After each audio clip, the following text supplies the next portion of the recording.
Guys welcome back to my channel. আবার চলে এসেছি একটা ঝকঝকে তকতকে স্যানিটাইজার ব্লগ নিয়ে। এখন তো ঠান্ডার সময়, তাই ভাবছি একটু জমিয়ে কষিয়ে কুলের আচার করি। কিন্তু গুড় আনতে আমার হাজব্যান্ডকে অনেকবার বলেছি, কিন্তু ভুলে যাচ্ছে বাজার থেকে আনতে। একটু মানে স্কুলে একটু প্রেশারও আছে কাজের, তো ভাবছি চিনি দিয়েই করবো আচারটা। হ্যাঁ, এবং ঘরোয়া যে উপকরণগুলো আছে সেগুলো দিয়েই করব।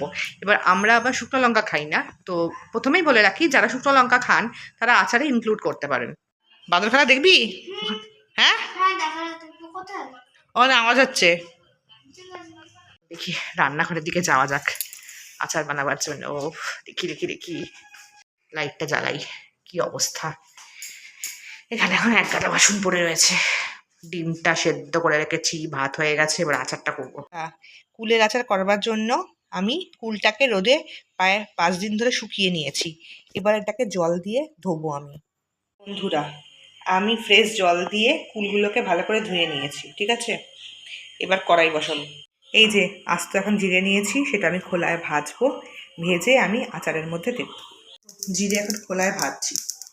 বন্ধুরা, জিরেগুলোকে আমি গুঁড়ো করে দিয়েছি। এবার আমি আচারটা করব। দেখো বন্ধুরা, আমি একটু সাদা তেল নিয়েছি, তার মধ্যে সর্ষে ফোড়ন দিয়েছি। তোমরা যদি সর্ষের তেল খাও দিতে পারো। এবার আমি কুলগুলো এর মধ্যে সব ঢেলে দেবো। এই দেখো, এবার এর মধ্যে আমি আন্দাজ মতো লবণ আর চিনি ঢেলে দেব, যে যেরকম মিষ্টি খাও আর কি। অনেকে গুড় দিয়ে করে, কিন্তু আমি চিনি দিয়েই করছি, ঠিক আছে? আমার গুড় ভাল লাগে না। আর কি করব, এই যে মশলাটা রেখেছি এটা সম্পূর্ণ দিয়ে দেব। দিয়ে এখন ভালো করে নাড়াচাড়া করব। যে ভালো করে কুলগুলোকে নাড়াচাড়া করতে থাকবো।